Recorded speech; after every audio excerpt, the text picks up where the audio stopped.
જીભ વગર જેનું ઉચ્ચારણ કરી શકાય એવી સાર્વત્રિક ધ્વનિ ઓમ છે. ઓમમાં 3 ધ્વનિનું સંયોજન છે, એ, યુ અને એમ. આ 3 ધ્વનિઓને સાર્વત્રિક ધ્વનિ તરીકે ઓળખવામાં આવે છે.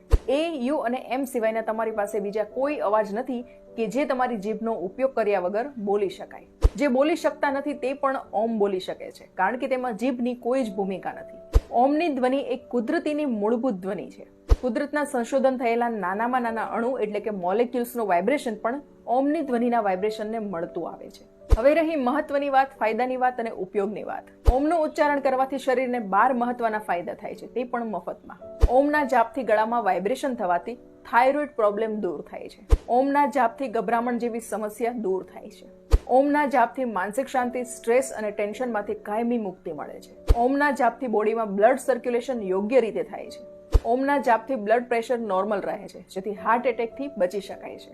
ઓમના જાપથી પેટમાં વાઇબ્રેશન થવાના કારણે પાચન શક્તિ મજબૂત બને છે.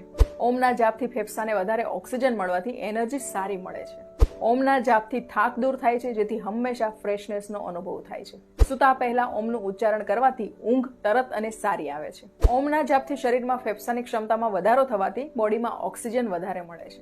ઓમના ઉચ્ચારણથી સ્પાઇનલ કોર્ડમાં વાઇબ્રેશન થાય છે, જેથી કરોડરજ્જુ મજબૂત બને છે અને તેના કારણે કમરની તકલીફ દૂર થાય છે.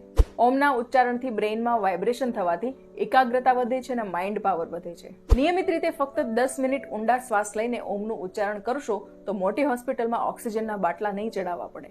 આમ રેગ્યુલર ઓમનો સતત જાપ કે ઉચ્ચારણ કરવામાં આવે તો આપણે સૌ ઘણા બધા રોગ ઘરે બેઠા જ દૂર કરી શકીએ છીએ. માહિતી કામની છે એટલે ગ્રુપમાં અવશ્ય શેર કરજો.